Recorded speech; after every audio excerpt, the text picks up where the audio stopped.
Fala galera, beleza? Tô aparecendo aqui rapidinho só pra passar um recado rápido, que diferente do que venho fazendo desde o primeiro capítulo do Last Order, esses últimos 17 capítulos eu vou estar postando o volume completo, assim como eu já fazia bem antigamente no Hyper Future Vision, porque os roteiros já estavam prontos. Já faz uns 3 meses que eu não tô postando direito, por não ter muito tempo livre em casa pra gravar e editar, mas os roteiros estão em dia, inclusive eu já tô escrevendo de uma outra obra.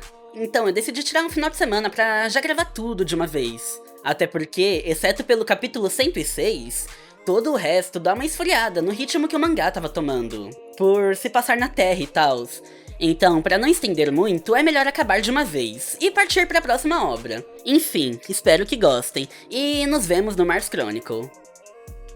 Ah, mas eu vou fazer solo leveling primeiro.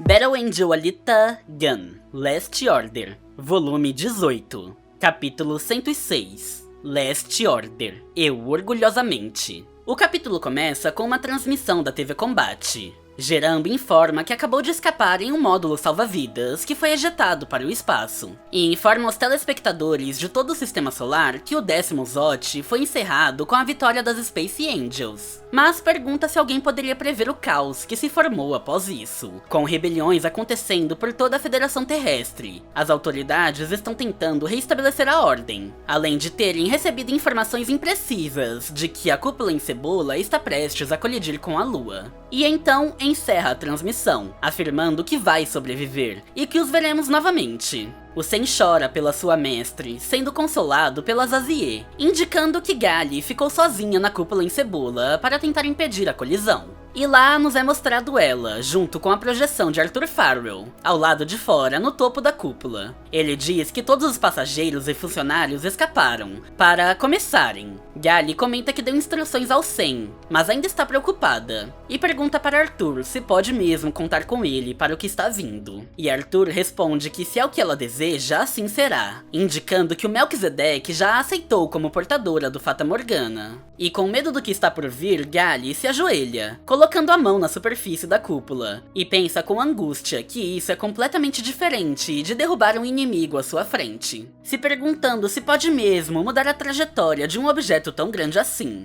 Mas logo muda seus pensamentos, afirmando para si mesma que consegue, de forma natural, como andar, correr ou dançar. Gali entende que para transformar seu corpo na imagem que tem de si mesma, irá remover a parede que a separa do mundo exterior, se desfazendo de sua pele e apagando a parede em seu coração. Gali se decide que irá derreter e se fundir, que irá morrer. E esse é o domínio do poder da imaginação que aprendeu com Don Fua. Ela diz que está tudo bem, que é como dançar andando na corda bamba cuidadosamente, e ela é boa em andar na corda bamba. Gali passa a sentir uma dor no peito, a mesma dor que sempre se esquece, e se pergunta o que é esse eu que sente essa dor. Nos é mostrado memórias dela de momentos atrás nas finais, quando teve seu corpo destruído pelo tornado de plasma de Toji. Por um motivo desconhecido, ela teve sua consciência transportada para Júpiter. Foi lá que conheceu uma inteligência artificial, autodenominada Zeus. Gali o cumprimenta, dizendo seu nome, e ele diz que estava apenas a observando, mandando-a ficar agradecida. Mas irritada, ela diz que ele é apenas um olho gigante convencido, e ordena-lhe mandar de volta para onde está acontecendo as finais do ZOT. Mas Zeus lhe conta que seu corpo foi despedaçado e é tarde demais, fazendo-a pensar que morreu e está no além. Mas Zeus a chama de idiota e tola, que deveria ficar envergonhada pela inferioridade de seus conhecimentos. E explica que essa projeção dela ali foi construída pelos seus dados, que foram enviadas pra lá pelo canal hiperespacial, dentro do reator do buraco de minhoca, mas ela não entenderia. Além de que as finais do ZOT que ela está tão obcecada não terá um vencedor, que, de acordo com suas observações, tudo o que lhe resta é a morte e catástrofe, e de agora em diante ela será seu animal de estimação por toda a eternidade. Mas Arthur Farrell aparece ali, dizendo que o futuro não está restrito apenas à destruição. Zeus rapidamente reconhece que essa projeção de Arthur é uma unidade de Melquisedeque, uma IA também, do sistema de observação de convergências quânticas da Terra, e pergunta se ele é capaz de ver um futuro diferente, mesmo ambos sendo parte do mesmo sistema. Arthur responde que a existência das flutuações no karma desconhecidas não devem ser subestimadas, que permitir que Gali volte para as finais causaria uma grande mudança no futuro. Zeus concorda que se eles, os observadores, interferissem, tudo mudaria, mas pergunta qual benefício teriam fazendo isso. Pois, embora entenda os motivos de Arthur, já que o Melquisedeque também está em risco, isso não tem nada a ver com Júpiter. Pelo contrário, sem a Federação da Terra e a Ladder, seria uma boa oportunidade para a união de Júpiter, que poderia dominar todo o sistema solar em menos de 30 anos. Mas Arthur lhe diz que ele ficaria entediado, e pergunta o que ele faria se Melquisedeque prevesse um futuro completamente diferente do que ele previu, e se não gostaria de saber quem está certo. O que deixa Zeus interessado, por não ter previsto que Arthur diria isso. Arthur completa que mesmo que tenham notado suas existências mútuas, nunca conversaram por causa de segredos militares, e o xadrez só existe quando há um oponente. Zeus aceita o desafio e decide regenerar a Gali. Mas antes pergunta o que Gali é. Ele quer saber o que ela define como sua verdadeira existência, pois dependendo de como ela se defina, isso não mudará apenas o seu destino, mas todo o fluxo kármico do universo será grandemente alterado. E completa que o Supernova fugiu deixando seu cérebro orgânico na incubadora, e pergunta o que ela fará quando pegar de volta após as finais. Ela pergunta se tem mesmo que decidir isso naquele momento. Arthur lhe explica que o cérebro chip dela usa a Fata Morgana como link quântico com o Melquisedeque, enquanto que o corpo Imaginus atual está vinculado ao buraco de minhoca de Júpiter. E se um dos dois tivesse sido removido, e o seu eu verdadeiro não suportaria nada disso. Ou seja, a ressurreição do corpo Imaginus com Tunguska necessita do Fata Morgana, e o Fata Morgana necessita de um corpo poderoso como esse para funcionarem, pois é um sistema miraculoso, criado pelo acúmulo de circunstâncias, sendo impossível o cérebro biológico operar esse sistema. Então, para reconstruir o seu verdadeiro eu, seu consentimento com Melquisedeque e Zeus são necessários. E enquanto tiverem seu consentimento, eles gostariam que ela fosse sua agente secreta. Ou seja, reviver a Gali humana, e manter a Gali androide ativa, operando esse sistema para o benefício deles dois. Gali questiona se querem que ela seja uma espiã, e Zeus lhe diz para não se preocupar, pois eles dois estão alinhados com os governos planetários, e não irão informar a União a seu respeito. Além de que a União Jupiteriana não passa de uma peça em seu jogo de controlar os humanos. E lhe manda desistir, pois esteve transmitindo tudo o que viu e ouviu desde que roubou o buraco de minhoca do Tunguska, o que a incomoda por não ter privacidade. Mas logo ela para e pensa sobre o que vai fazer com seu cérebro, e pede para esperarem pelas finais do Zot. Mas Arthur nega, pois para restaurar seu corpo isso será necessário, para que ela alcance um alto nível de consciência, e se faltar determinação poderá causar falha na restauração. Cabisbaixa, Gali pede um tempo para pensar. Zeus informa que nessa dimensão, 29 horas são menos de um minuto no plano físico, que há tempo suficiente para pensar. Gali se afasta devastada e se deita no chão, pensando sozinha, enquanto Arthur e Zeus tinham uma discussão incompreensível. E depois de pensar por várias horas, enfim entende o que Zeus e Arthur lhe disseram, concluindo que o corpo Imaginus, o Fata Morgana, o buraco de minhoca e até mesmo o chip cerebral são coisas feitas por outras pessoas que ela pegou emprestado, e nada disso é ela. Ela não é a Gali. Tudo o que a compõe consiste sua existência artificial. E logo passa a refletir sobre onde está o seu eu verdadeiro. E se realmente existe alma, se ela habitaria em um chip eletrônico. Se almas podem ter uma cópia, já que seu cérebro orgânico continua vivo, significando que existe duas almas. Se a alma do chip é falsa e ela é apenas um robô que se convenceu que é a Gali, ou se esse seu eu recuperar o cérebro orgânico, a alma atual morreria. Quanto mais ela pensa, fica mais confusa. 3 dias se passaram nesse vale de angústia, com Gali pensando sobre tudo. Lo e Ido eram salemitas, com chips iguais ao dela, mas nunca pensou neles como robôs, e nem quer pensar. Gali se gabou por ter um cérebro na frente de Nora e de outros salemitas, e agora está envergonhada. E se lembra que Ido apagou sua própria memória quando descobriu que seu cérebro era um chip. Antes ela não pôde entender, mas agora compreende como ele estava se sentindo. Mas 3 dias se passaram, e Gali começou a achar que iria morrer de angústia antes mesmo de ser restaurada. E se lembra de sua infância como Yoko, que desde que ela se lembra sempre teve um corpo mecânico, um corpo emprestado. Então, desde o princípio, sua vida é emprestada. Ela evitou pensar sobre isso até agora, porque tinha um pressentimento de que seria assim.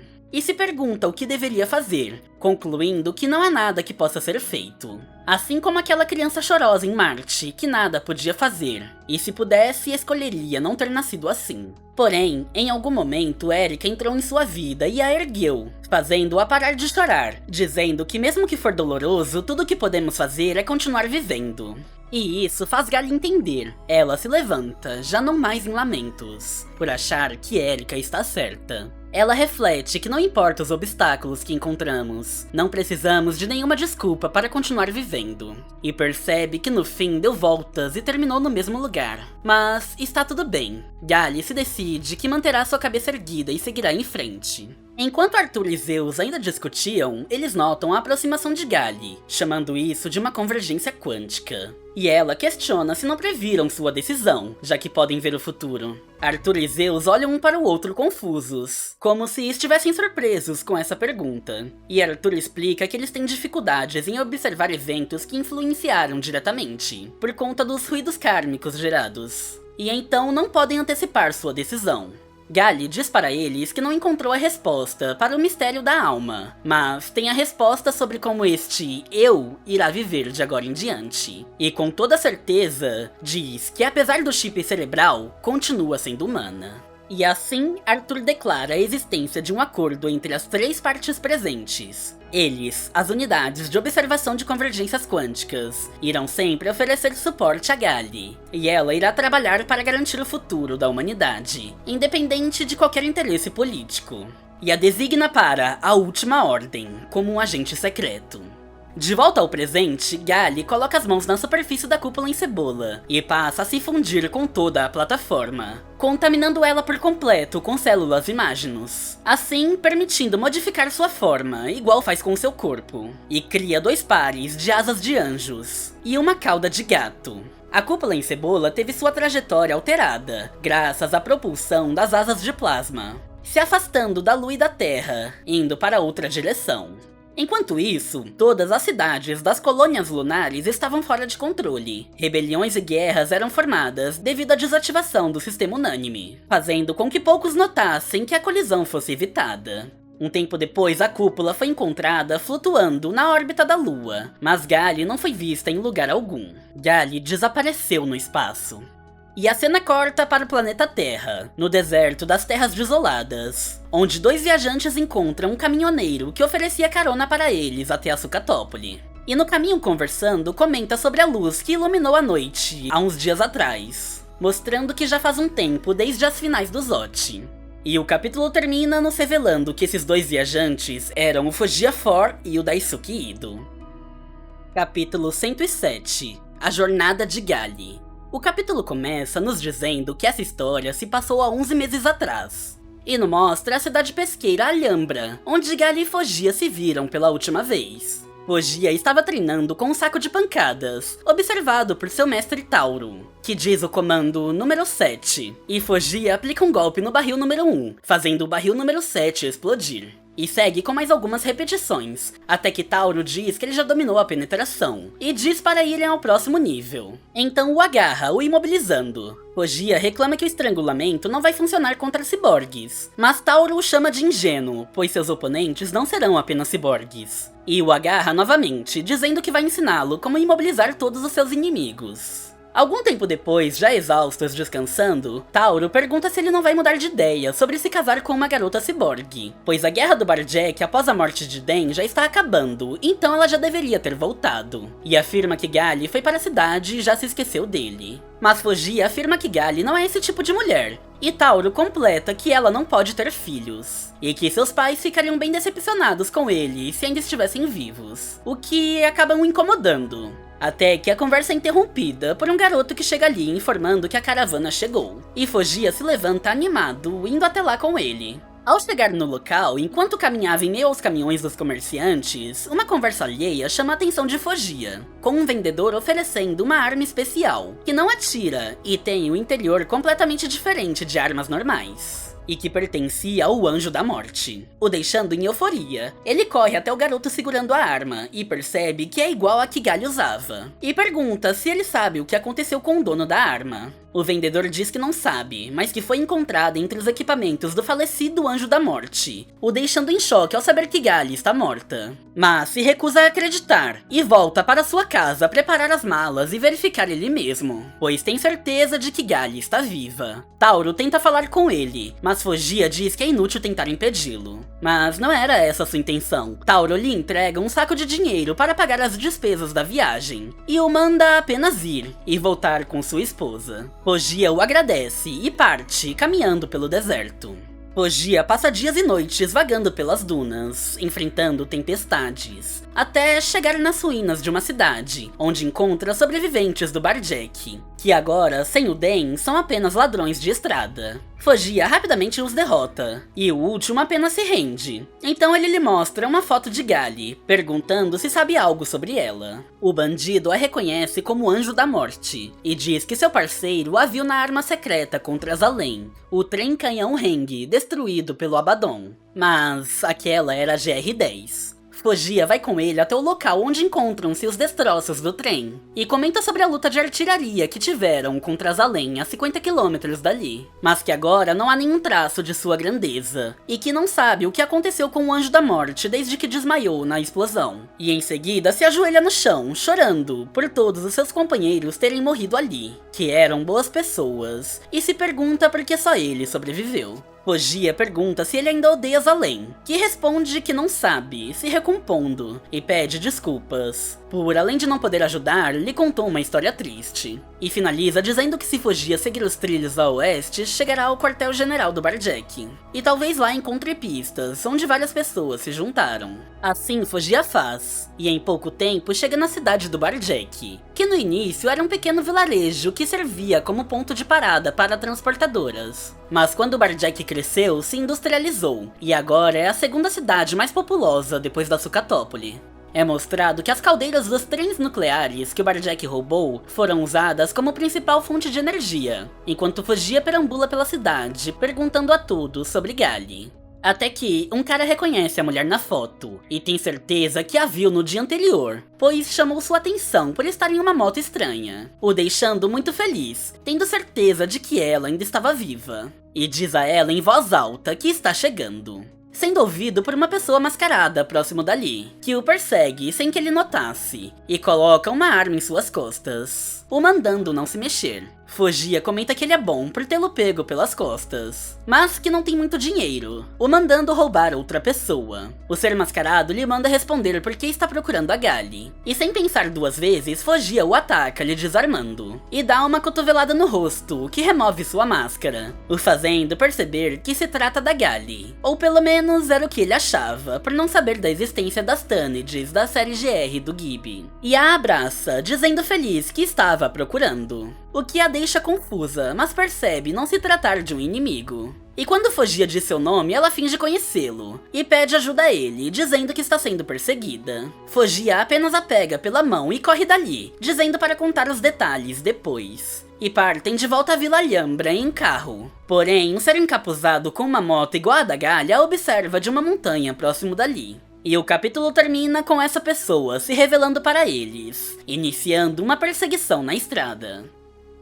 Capítulo 108. A Jornada de Gali, parte 2. O capítulo começa com aquela pessoa encapuzada perseguindo um carro com Fojia e a Taned que ele acredita ser a Gali. A moto dela é mais rápida que o carro, então facilmente os alcança. E a Taned tenta atirar nela, mas ela se desvia e revida com tiros também, seguindo nessa até chegarem num grande navio cargueiro no meio do deserto. Fojia dá a volta no navio para tentar despistá-la, e aparentemente funciona, já que a perde de vista, o fazendo se perguntarem se ela desistiu. Porém, ela escalou o navio com a moto, ressurgindo bem acima deles, já mirando seus tiros no carro. Mas a Taned percebe e tenta acertá-la atirando para cima. Porém, os disparos da encapuzada acertam o motor do carro, que explode e se despedaça completamente, derrubando os dois. Fogia se levanta de debaixo dos escombros, gravemente ferido e preocupado com Gali. Ele olha para trás e vê as duas lutando a curta distância. E sem sequer ter tempo de reagir, vê aquela pessoa atingindo a Gali. A lâmina atravessa seu corpo, partindo sua cabeça ao meio e cortando a faixa que cobria sua testa, nos revelando que essa era a GR4. Fogia se desespera e se arrasta até o corpo de sua amada, se lamentando, pois finalmente pensou tê-la encontrado. E agora a mulher da sua vida está morta. Mas aquela pessoa lhe dá um chute na cara para ele se recompor e diz que essa não é a Gali, que é a GR4, um modelo Tonnage a partir da Gali original, assim como ela, que revela se tratar da Seshes. E Fogia cai na real, percebendo que mesmo parecendo a Gali, não é ela. E vendo que ele já andou com a Gali, chega à conclusão que ele é o Fogia. Então Seshes o ergue pelas roupas, e lhe manda dar um recado a Gali, que um dia irão se encontrar, e vai socá-la até a morte. E vendo que Seshes é um inimigo da Gali e não da GR4, Fogia lhe dá um golpe no queixo, igual ao que treinou nos barris, desestabilizando Seshes por um instante, e diz que Gali não será morta por alguém como ela. E gira seu corpo, a acertando novamente no rosto, e em seguida no pescoço, lhe dando uma rasteira enquanto lhe empurra em direção ao chão. Porém, Seshes escapa de seu golpe, saltando para trás, se afastando dele, e o xinga, mas também o elogia, por conseguir acertá-lo, mesmo sendo um humano.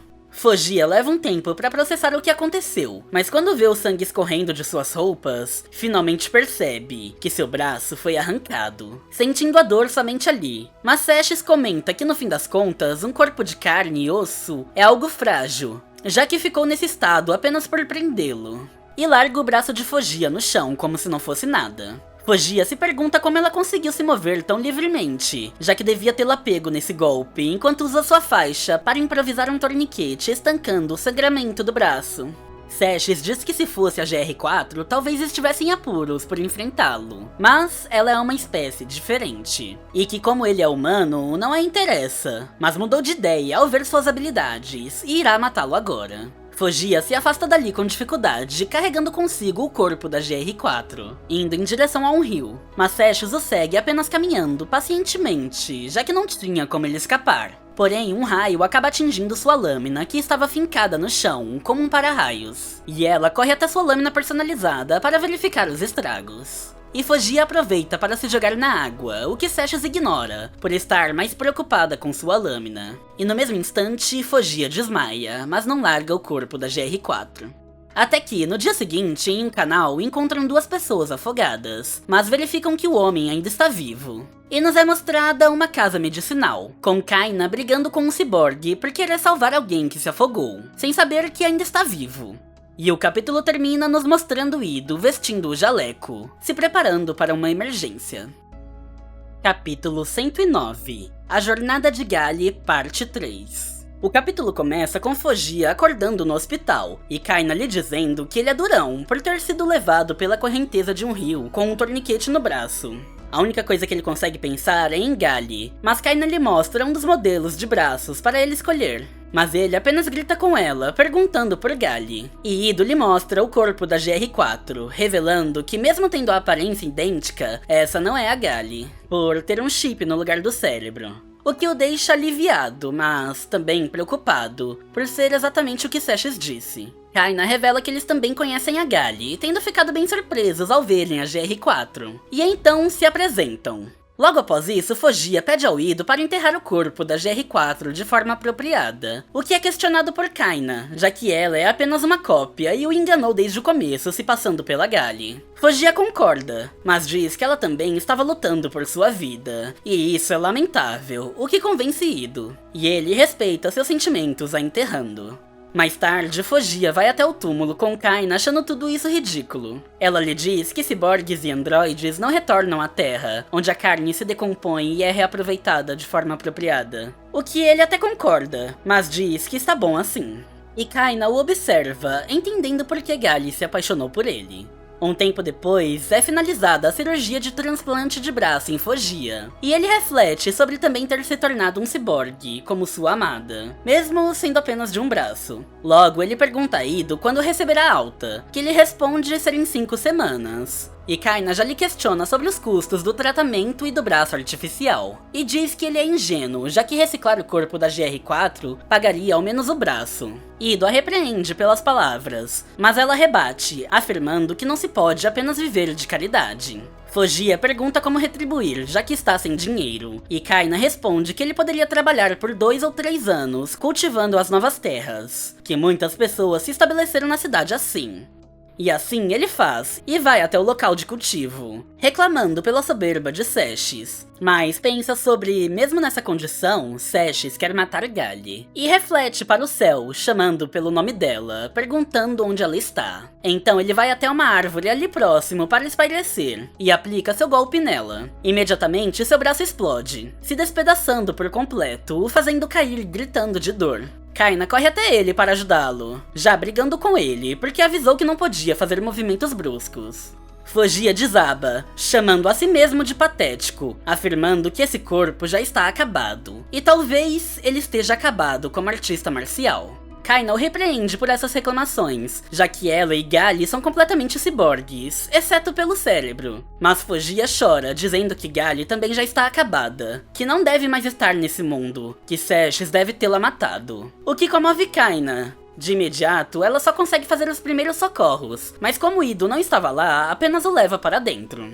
Um tempo depois, na sala de cirurgia, Kaina lhe traz um braço novo, bem mais robusto, que de início ele reclama por estar querendo o afogar em dívidas. Mas Kaina lhe diz que o dará esse de graça, e que ele pode pagar pelo outro braço que quebrou e a conta do doutor depois, e em troca o manda se recuperar adequadamente e encontrar a Gali. Alguns dias depois, lá na vila, algumas crianças humanas faziam bullying com um ciborgue, que troca a expressão de seu rosto com um botão, por ser totalmente artificial, assustando as crianças. Fogia, já bem recuperado, aparece ali e espanta as crianças. Então eles se sentam à beira do lago, e o ciborgue diz que ele é legal por não julgar as pessoas pela aparência, se apresentando como o Dr. Rivet, que antigamente era um médico no exército do Barjack, e agora, nos arredores da cidade, ajuda na reabilitação de soldados feridos e doentes. E passa a lhe contar sua história, que desde criança se interessava por medicina. Na maior parte do tempo estudou sozinho, transformando pequenos animais em ciborgue. Até que tirou a vida de um cachorro para transformá-lo, e foi tiranizado e perseguido até mesmo por seus pais, que o espancaram e o abandonaram. Aquela dor só poderia ser entendida por alguém que já passou por isso. Então logo ele conseguiu entrar no exército do Barjack de Den, e contribuiu desenvolvendo equipamentos militares, como os soldados Plug, aqueles que suas cabeças são como lâmpadas. Esses feitos foram reconhecidos, e lhe concederam uma audiência com o Salvador, que mesmo sendo através de um monitor ruim que mal dava pra ver sua silhueta, podemos perceber que se trata do Dest Nova. Que ele disse que no coração das pessoas não há um limite entre normalidade e insanidade. Existe apenas 1000 tons de insanidade. Com esse único discurso, a existência de Rivet finalmente teve significado. Dest Nova era o salvador para ele, pois Den tentou mudar o mundo usando a força. Mas mesmo que tivesse mudado, o sofrimento de suas vidas não teria desaparecido. Apenas o Grande Nova teria notado a diferença, dando um novo nome à agonia e guiando as almas para um novo mundo. No entanto, após o fim da guerra, não houve nenhuma notícia do Nova. Foram vazadas informações de que o Anjo da Morte se infiltrou no laboratório do Nova. Fogia pede mais detalhes, e Rivet diz que acha que Nova ainda está vivo. E o capítulo termina com Rivet contando algo em segredo no ouvido de Fogia, que o deixa bem espantado. Capítulo 110 – A Jornada de Gali 4. O capítulo começa nos mostrando o Jardim de Girassol, onde vagavam soldados feridos e doentes do centro de reabilitação, feitos de cobaias de estudo do Dr. Rivet. Os soldados Plug lá dentro agonizavam de dor e sofrimento, enquanto Rivet implorava pelos remédios a alguém no rádio. Mas a pessoa apenas responde que a guerra já acabou, então isso não vale a pena, e desliga, o deixando desolado com a situação de suas cobaias. Até que ele se lembra do autocontrole remoto para momentos como esse e aperta um botão. E tem uma epifania, acreditando ter entendido algo, e reúne suas cobaias para um discurso, onde informa que todos ali têm um lugar para ir, e que sua hipótese se tornou convicção graças a uma revelação divina. É dito por ele que, de acordo com as lendas, o Salvador Dest Nova tinha 2 servos fiéis, sendo eles a Aela e o Bazard. Mas, sem saber suas aparências, relaciona Kaina a ela, por ser a assistente mulher, e Fogia ao Bazald, por ser um gigante. E com o corpo do Anjo da Morte, que Fogia, ou o Bazald, trouxe, todas as peças se juntaram. E ele chega à conclusão que o Dr. Ido é o Dest Nova, por tê-lo visto apenas a silhueta em um monitor ruim, e que Nova poderá curar a essência de suas existências. Um tempo depois de conversar com Rivette, Fogia questiona Ido se Dest Nova significa algo para ele. Ido responde que acha que Nova era um cientista salemita que trabalhava para Barjack. Fogia completa que Nova tinha a marca de Zalem na testa, o que o assusta. E então vai direto ao ponto, questionando se Ido é o Dest Nova, e o agarra pelo jaleco, dizendo que ele deve saber o paradeiro de Gali, e o porquê dele estar escondendo isso. Kaina aparece bem na hora e o arremessa para fora pela janela com um chute, o deixando espantado, e vai para fora também o questionando por ter dito que Ido era o Nova. E furiosa, afirma que mesmo não sendo ele, Fogia foi longe demais, e o xinga por ousar confundir o bom Dr. Ido com aquele anão pervertido obcecado por Pudim. E Ido a questiona por falar como se o conhecesse, mas ela diz que apenas ouviu rumores. Ido comenta que não tem nenhuma lembrança antes de ter ido para esse vilarejo, preocupando Kaina, que já sabia onde isso levaria. Ido completa que até hoje esteve trabalhando muito, e não achou que lembrar-se de antes seria um problema, mas admite que isso é muito bizarro, já pensando na possibilidade dele ter sido Nova, ficando muito mal em pensar que pode tentar se enganar apagando suas memórias, por algum motivo obscuro. Então tudo faria sentido. Ver isso deixa Kaina muito mal também. Ela tenta consolá-lo, dizendo que não, que conhece o inocente Dr. Ido melhor do que ninguém. O que ele rebate, dizendo que não pode provar nada, a fazendo-se sentir ainda pior, pelo peso na consciência, já que existe uma prova. Aquele disco da gravação que deixou para Gali. Mas ela se mantém convicta de que não pode mostrar para ninguém. No dia seguinte, as cobaias de Rivette chegam ao seu consultório pedindo por piedade, e que acabe com sua dor. Kaina tenta expulsá-los, dizendo que Ido não é o Nova, mas eles não entendem. Ido tenta convencê-la a deixá-los entrar se for apenas um pequeno exame, já que também estão feridos. Mas ela recusa, e manda Fogia se certificar de que Ido não saia de lá. E vai ao lado de fora novamente, onde encontra Rivette, que a chama de ela, pedindo por uma audiência com o Nova. Kaina cai em gargalhadas, por ser confundida com a ela, mas o chama de idiota, questionando se ele não sabe como as ideias de Nova são loucas. E fora de si, diz que pessoas como ele são perdedores, que se tornam cobaias, e são dissecados enquanto ainda respira, o fazendo ter ainda mais certeza de que é a ela. Rivette aperta um botão do controle, e sua personalidade muda novamente, achando tudo isso maravilhoso, que é o que ele quer, e pede a Kaina que o torne sua cobaia, a deixando ainda mais incomodada. Rivette lhe diz que Nova criará um novo mundo, onde o bem e o mal perderão o significado, e o povo oprimido se tornará herói. Os tolos serão sábios, pecadores santos, e os mortos serão revividos, sendo impossível prever onde isso vai terminar. Isso deixa Kaina completamente desconfortável. Ela sequer conseguiu argumentar, o fazendo concluir que ela está fingindo ser uma pessoa normal para esconder algum segredo. Então ele apenas concorda e vai embora, fazendo-a acreditar que ele desistiu. Pouco tempo depois, os rumores de que Dest Nova está na Fazenda 21 se espalharam pelas terras desoladas, por vários dias, graças aos mercadores viajantes. E lá na cidade do Barjack acontecia uma reunião, onde um homem discursava para vários mercenários que sua filha foi morta quando se tornou um dos experimentos do Nova. E a hora da vingança chegou. Ele não poupará dinheiro para aqueles que cooperarem, e fornecerá as armas e munições necessárias. E para aquele que matar Nova, pagará 80 milhões de chips, e mais 5 milhões para cada um de seus subordinados. E assim, um comboio com vários carros de equipes de mercenários se dirigem à Fazenda 21, querendo justiça, e garantindo que irão destruir o demônio de Zalem. Naquela noite, Fogia estava na sacada, observando o céu, e Kaina vai até ele, perguntando se não consegue dormir. Ela comenta que ele já recuperou a maior parte de suas forças, e já está quase na hora de receber alta. E pergunta se ele ainda suspeita que Ido é o Nova. Fogia responde que não entende bem as circunstâncias, mas nos quase 3 meses que passou nessa clínica, aprendeu uma coisa, que tanto ela quanto Ido são boas pessoas, e acredita que nenhum deles é duas caras. Isso comove Kaina por estar escondendo algo, e lhe manda manter essa conversa somente entre eles dois. revelando que antigamente trabalhava no laboratório de pesquisas do Nova. Mas Fogia não liga e ela grita com ele, dizendo que deveria ter ficado surpreso. Mas Fogia responde que isso não é nenhuma novidade, e ela completa que não trabalhava lá porque gostava, mas sim porque, para o Nova, ou você é uma cobaia ou alguém para ficar ao seu lado, ajudando nos experimentos. E decidindo fingir que aquelas coisas nunca aconteceram, achou que poderia ir embora com o Dr. Ido, mas ainda tem medo da sombra de Nova aparecer diante de si. Completando que a vida não é simples e fácil.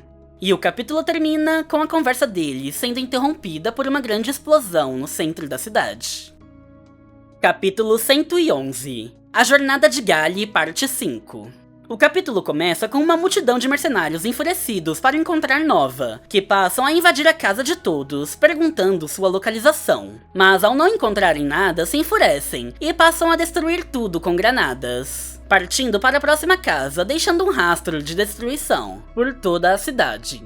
Fogia e Kaina saem do consultório para descobrirem o que está acontecendo, quando Rivette aparece ali desesperado, gritando que é um ataque inimigo, e estão procurando Nova, assustando a todos, mas principalmente ao Ido, que fica bem abatido. Kaina, com raiva, tenta bater em Rivette pelas coisas que ficou falando por aí, mas é impedido por Fogia, que a segura. E de repente, Ido sai correndo em direção às chamas, se entregando, acreditando que ele é o Nova. O que chama a atenção dos mercenários, que passam a seguir em sua direção, mas Fogia e Kaina o alcançam, impedindo que ele se entregue. Mas Ido pede que lhe soltem, pois se o alvo é o Nova, o capturar fará com que esse massacre se encerre. Kaina lhe pede desculpas e o golpeia, o deixando inconsciente. Mesmo se sentindo mal por isso, não pode deixá-lo morrer em um lugar como esse. Rivette comenta que é perigoso voltar para a clínica e sugerem atravessarem a represa, usando um barco e abrigarem-se no seu Sunflower Garden, que tem armas e veículos que podem usar para escapar. E embora relutante, Kaina aceita seu plano por ser a melhor chance. Então ela deixa Ido aos cuidados do Fogia, pois ela vai voltar para a clínica pegar uma coisa inútil, a qualquer custo.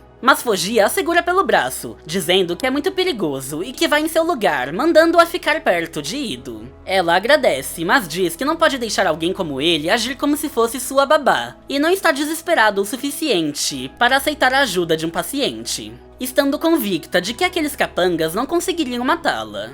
E a cena corta para a clínica do Dr. Ido, que estava sendo incendiada pelos bandidos, que acreditavam que havia alguém lá e esperavam que saísse com o fogo. Kaina fica bem abalada ao ver o que fizeram com a clínica deles, mas mesmo assim avança para dentro, atravessando uma janela, e logo vê que a sala onde estão as memórias do Dr. Ido será queimada. E logo ela adentra, tentando não ficar abalada com a situação, indo até uns bichinhos de pelúcia e abre um deles, tirando o disco com as memórias do meio da espuma. Porém, ocorre um vazamento de gás na clínica, que alcança as chamas. E o capítulo termina com a grande explosão, que destrói todo o edifício. Capítulo 112. A Jornada de Gali 6. O capítulo começa nos mostrando memórias do passado, provavelmente da Kaina, onde um pássaro em uma gaiola a chama de garota má. E ela responde que se ficar lhe provocando, não lhe dará comida. E o pássaro fala que pudim é bom, indicando que isso se passa no laboratório do Nova. Então ela aparece ali, mandando Kaina limpar a sala de dissecação. E o pássaro repete palavras de lamento das cobaias. De volta ao presente, Kaina está caída após a explosão da clínica, sem entender o que houve, com danos por todo o seu corpo. Ela olha para toda aquela destruição e desmaia, dizendo que precisa limpar a sala de dissecação. Mas Fogia já estava próximo, correndo em sua direção. Fogia a levanta, lhe dando 2 tapas no rosto, o que faz ela acordar já irritada reclamando.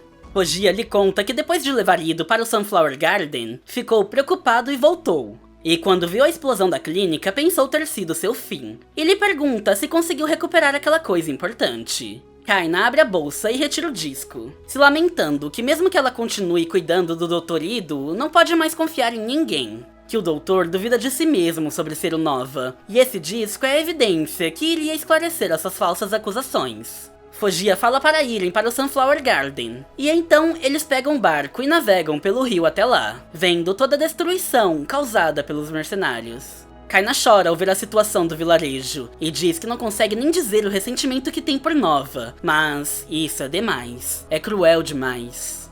Fogia lhe conta que na Guerra do Barjack também viu muitos massacres sem sentido, que não importa o quão justa seja a causa, não há justificativa para humanos se tornarem tão degenerados. E a cena corta para um ex-terminal de defesa de uma base, com soldados trocando tiros com os invasores. Um deles comenta sobre ser impossível que haveria guardas armados em um vilarejo como esse, o que o outro completa, que mesmo que a ferrovia da fábrica não esteja operacional, isso é suspeito, e dispara um míssil de bazuca contra a torre, explodindo sua artilharia, conseguindo assim invadi-la, matando rapidamente todos os guardas no local. Mas não encontraram ninguém que se pareça com Nova, e procuram por uma passagem secreta, passando sem perceber por um gerador de energia nuclear de água pressurizada. Lá no Sunflower Garden, as cobaias do Rivette trazem relatórios, informando que descobriram um trailer suspeitos nos limites do vilarejo e o explodiram, conseguindo capturar um prisioneiro, que acham que seja o líder do ataque. Rivette comemora, e vemos que é realmente o velho rico que busca vingança por sua filha. Ido rapidamente o reconhece como o presidente Steed, da Companhia do Deserto, e pergunta se é verdade que foi ele quem ordenou esse ataque.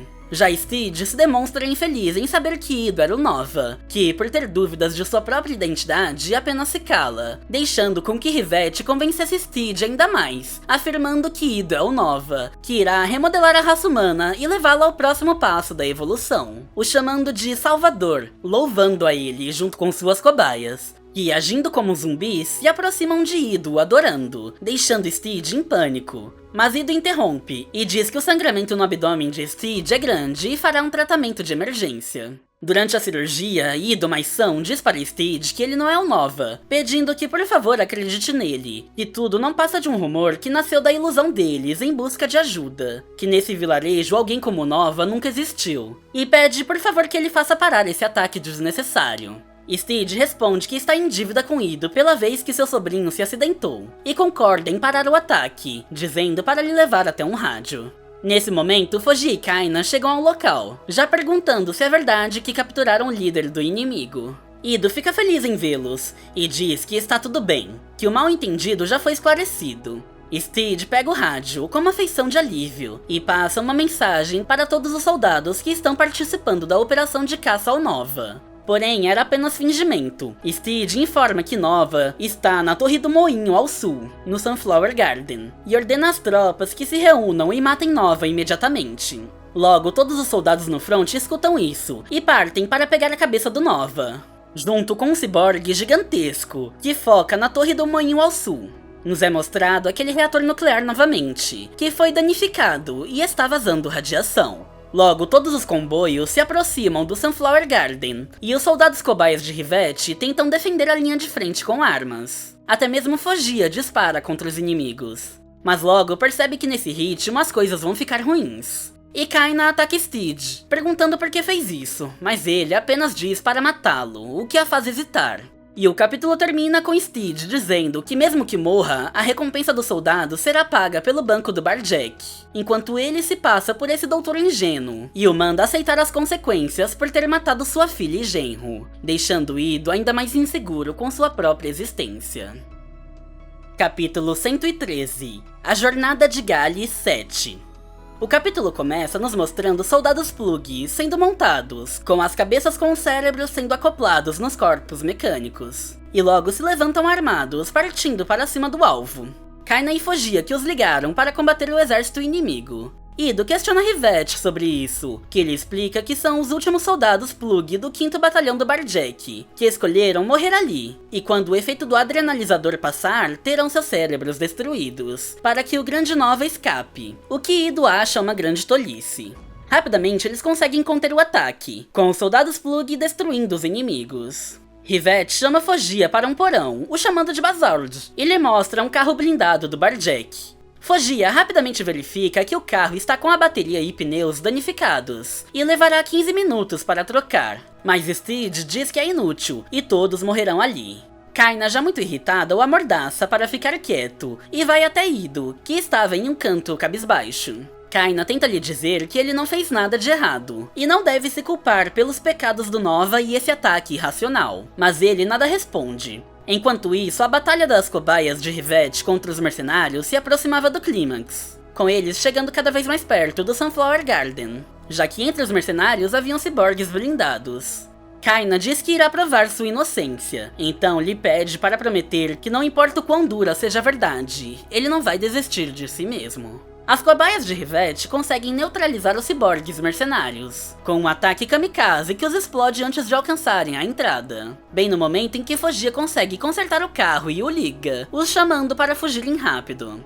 Ido diz que entende e promete a Kaina, comentando que ela está sempre cuidando dele, a deixando comovida. Ela tenta dizer algo a ele, mas sua conversa é interrompida, com a porta blindada sendo arrombada por um golpe do lado de fora. E o capítulo termina com aquele ciborgue gigante invadindo o Sunflower Garden. Capítulo 113. A Jornada de Gali, parte 8. O capítulo começa com aquele ciborgue gigante com braços de tentáculo invadindo o Sunflower Garden. As cobaias de Rivette tentam impedi-lo com tiros, mas seu corpo é blindado e não surte efeito. Logo, ele escuta uma voz chamando pelo doutor em outra sala, e desfere um ataque giratório com seus braços, que derrotam as cobaias e atinge a sala ao lado, derrubando o Ido com a queda do solo. E antes que ele caísse, o ciborgue o pega com a mão, o travando contra uma parede. Rivette e Kaina se desesperam vendo isso, e ela tenta salvá-lo, saltando em frente ao ciborgue, lhe dando um chute no braço, mandando soltá-lo. Porém, isso apenas destrói sua bota, não surtindo efeito algum na armadura dele. Ido grita de dor e o ciborgue o encara por um tempo. E logo o solta, dizendo que ele não é o Nova, surpreendendo Rivette e Steed. Kaina e Ido também não entendem o que está se passando, mas antes que pudessem tentar, o ciborgue passa a destruir tudo ao redor, perguntando por Nova. Fogia chama todos para aproveitarem a chance para fugir, mas o ciborgue os ataca com os tentáculos. Kaina empurra Ido para frente, o salvando, mas sendo atingida nos pés, a arremessando para cima. Mas ela consegue se estabilizar em vigas da construção. Partes do prédio passam a desabar, e o ciborgue reconhece a Kaina. E, embora ela não o reconheça, percebe que não é um mercenário atrás de dinheiro. E se pergunta se ele é um sobrevivente das experiências do Nova. E ao olhar em seus olhos, vendo como ele a encara, percebe se tratar de 3 pessoas, que têm algo a tratar com ela. Nesse momento, os mercenários atiram com uma bazuca no moinho do edifício, que desaba em cima de todos, mas sem os ferir. Kaina manda Ido ir na frente e fugir, que irá também depois de acertar as coisas com esse cara. Mas Ido se recusa a deixá-la para trás. Ela sorri feliz, e joga a bolsa com um disco para Fogia, deixando Ido aos seus cuidados. Fogia aceita a missão, e foge dali com Ido no carro blindado do Barjack. E o capítulo termina com Steed, Rivette, Ido e Fogia, já longe do Sunflower Garden, torcendo para que Kaina não morra, enquanto ainda mais mercenários se aproximam do local. Capítulo 115. A Jornada de Gali, parte 9. O capítulo começa nos mostrando o moinho do Sunflower Garden em chamas. Fogia tem dificuldades de controlar o carro por não dar para ver o lado de fora, e acaba derrapando, enquanto cada vez mais mercenários atiram nele. Mas a carapaça blindada repele as balas, que ricocheteiam e atingem os próprios atiradores. Por conta do carro ser muito pesado e balançar muito, Fogia acaba saindo da estrada, quase caindo no rio, mas logo consegue retornar ao atolar e desatolar na lama, fazendo drift, assim conseguindo finalmente controlar o carro. Rivette conta que o local de encontro com Kaina, que ele ainda acha ser a ela, fica a 10 km dali, e fala para irem ao sul despistar os inimigos. Mas Ido se recusa, e implora para Fogia que voltem, pois não pode abandonar a Kaina. E Fogia o repreende, perguntando se ele não entende as emoções e sentimentos dela. De volta ao Sunflower Garden, aquele monstro ciborgue continuava a destruir tudo, tentando acertar Kaina, que apenas se desviava e fugia. Kaina tenta atraí-lo para uma armadilha, o derrubando do topo no abismo, pois ele não sobreviveria à queda, mesmo que ela não possa vencer num combate direto. Porém, assim que ela pousa em uma plataforma de madeira, um dos tentáculos a atravessa, pegando Kaina pelo abdômen, e lhe dando um poderoso choque que danifica seu corpo e a paralisa por um tempo. E já sem esperanças, pergunta o que ele tem contra ela, e o ciborgue remove seu capacete, revelando a cabeça de 3 pessoas fundidas em um único corpo. Uma delas lhe diz que eles 3 são irmãos, que Nova lhes deu essa forma, e ela o ajudou, então se vingarão de todos eles. Uma das cabeças diz palavras aleatórias sobre destruir e matar, enquanto que a terceira diz a frase, eu tenho que alimentar os periquitos. Kaina se lembra dessas palavras quando trabalhava para o Nova em um de seus laboratórios. Certo dia, um homem em uma cela a pega pelo braço, clamando por ajuda, pois foi até ali com seu irmão porque souberam que havia um médico que poderia curar a doença de sua irmã. Mas ele é louco. Kaina apenas puxa seu braço de volta, dizendo que ele é louco e a colocará em apuros, e vira as costas para eles, dizendo que tem que alimentar os periquitos, os deixando para trás na jaula, implorando por sua ajuda. Vendo que ela se lembrou, diz que ela não seria nem capaz de imaginar em que tipo de inferno viveram desde aquele dia, que seus irmãos perderam a sanidade, e ele vive apenas para desfazer essa aflição. Kaina reflete sobre isso, vendo que quando ela encontra pessoas que foram usadas como cobaias, fica feliz que não tenha sido ela, que fica aliviada, que não consegue evitar de se sentir assim. E se pergunta se isso é um castigo por ter tentado fingir que não aconteceu nada no seu passado. Kaina chora pedindo por seu perdão, dizendo que sente muito. O ciborgue a encara confuso, e ela diz que talvez Ido possa curá-lo. Mesmo não sendo possível ter um corpo orgânico novamente, poderá ao menos ter uma aparência mais humana. E após esquecer essa vingança estúpida, poderia voltar a viver como humano. Mas o ciborgue se enfurece, mandando-o a não fazê-lo de idiota, pois ninguém confiaria em um médico a essa altura, principalmente um Disalém. E então a ataca, afirmando que também matará Ido quando encontrá-lo novamente. Porém, sua irmã para seu ataque, colocando o braço à frente do seu. E ele pergunta o motivo, mas ela apenas chora. Kaina lamenta por isso e tira sua bandana médica, dizendo que tentou seguir o código moral de uma enfermeira, mas já que ele se recusa a ouvi-la, o fará entender com ações. Então ela chuta o pilar de madeira, fazendo com que a viga se desprendesse e caísse, puxando para cima uma carretilha de aço, quebrando uma tábua que sustentava uma tora, que cai em cima dele, acertando em cheio o crânio de seu irmão, o finalizando na hora. E aproveita da distração da cabeça principal para se aproximar, saltando por cima dele, com um chute espiral, mirando em seu crânio enquanto diz que não está nem aí se ele vai viver ou morrer. Que ela vive apenas por sua própria felicidade, pensando sobre ter apoiado Ido, que perdeu a memória como o médico do vilarejo, e mandou Gali embora quando ela foi visitá-lo pelo bem de seu sonho. E pelo bem de seu sonho lhe manda morrer, chutando sua cabeça, a esmagando por completo, tirando sua vida. Porém, como último reflexo, ele a pega com a mão, perfurando todo seu corpo com as garras. E o capítulo termina com o ciborgue e Kaina morrendo juntos, com uma explosão elétrica gerada da mão dele que a carboniza instantaneamente. Finalizando assim o capítulo 115 e também volume 18 de Battle Angel Alita Gun Last Order. Será que Kaina morreu de verdade ou Ido conseguirá salvá-la? O que Ido fará ao assistir a gravação descobrindo que seu cérebro é um chip? Fugia se encontrará com Sashes novamente? Se você quiser comprar esse mangá completo pela edição especial da JBC, ou o e-book para Kindle de toda a obra, o link de onde encontrá-los vai estar aqui no comentário fixado. E esse foi o vídeo de hoje, espero que vocês tenham gostado. Não se esqueçam de deixar um like e comentar aqui embaixo o que vocês acharam dessa história. Já conheciam? Curtiram? Deixem-nos saber sua opinião. E se gostou e não está no canal, se inscreve aí. No próximo vídeo já iremos finalizar essa obra, mas ainda tem outros 2 mangás do universo de Alita, por isso contamos com seu feedback. E se você quiser ajudar e apoiar ainda mais o canal, considere se tornar membro. Assim como o Eduardo Barbosa e o Idilson Pomarega, que já fazem parte do clube de membros. Obrigado pelo apoio, manos, isso ajuda e incentiva demais a continuidade do canal. E isso é tudo, pessoal, eu vou ficando por aqui. Valeu, falou e até o próximo vídeo.